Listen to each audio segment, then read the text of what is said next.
શ્યામકુમારના નમસ્કાર। આજના વિડીયોમાં આપનું સ્વાગત છે। તો ચાલો આજે પણ જાણી લ્યો નવી માહિતી।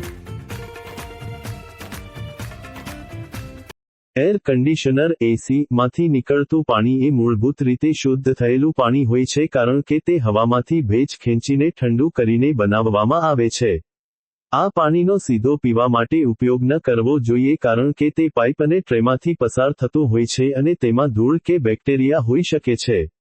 જો કે તેનો અન્ય ઘણા કામોમાં ઉપયોગ કરી શકાય છે। અહીં કના પાણીના કેટલાક ઉપયોગો આપેલા છે।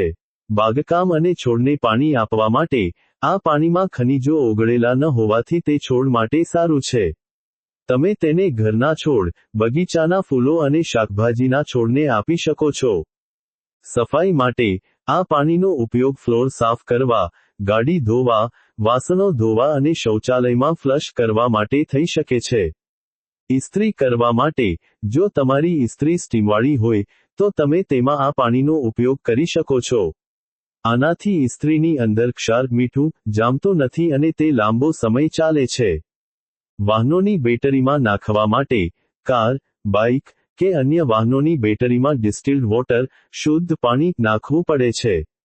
કનું પાણી પણ તેના જેવું જ હોવાથી વાપરી શકાય છે। અન્ય ઘરગથ્થુ કામો, તમે આ પાણીનો ઉપયોગ પોતું કરવા, કપડાં ધોવા અને અન્ય સામાન્ય ઘરના કામોમાં કરી શકો છો। આ પાણીનો ઉપયોગ કરતા પહેલા તેને કોઈ સ્વચ્છ કન્ટેનરમાં ભેગું કરવું અને લાંબો સમય રાખ્યા વગર જ વાપરવું હિતાવહ છે।